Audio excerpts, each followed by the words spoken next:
مرحبا بكم في قناة الإخبار الآن، القناة التي ستجدون ملخص الأحداث السياسية والرياضية. لا تنسى الاشتراك وتفعيل زر الجرس ليصلك كل جديد. أعلنت وزارة الصحة والحماية الاجتماعية اليوم الخميس عن تسجيل 80 إصابة جديدة باء كوفيد-19 مقابل تعافي 129 شخصاً، وذلك خلال 24 ساعة الماضية.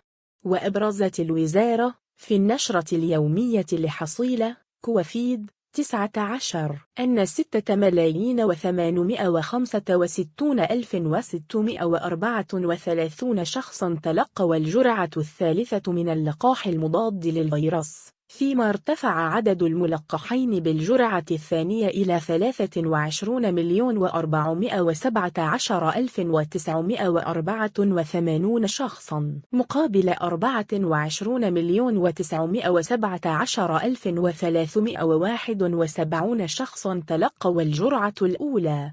وتلقى 57,626 شخصاً الجرعة الرابعة التذكيرية، التي أوصت وزارة الصحة والحماية الاجتماعية باعتمادها لكبار السن والأشخاص ذوي عوامل المرضى.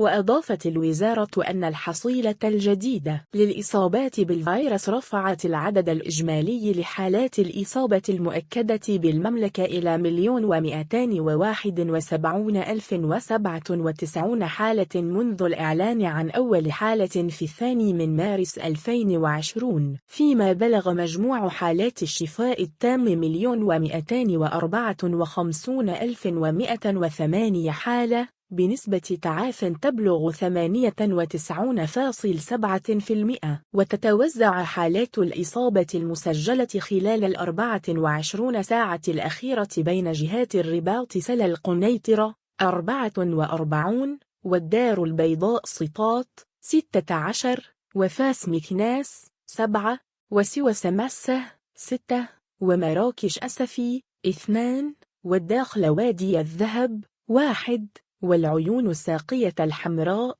1، وطنجة تطوان الحسيمة 1، وجهة الشرق 1، وبني ملال خنيفرة 1.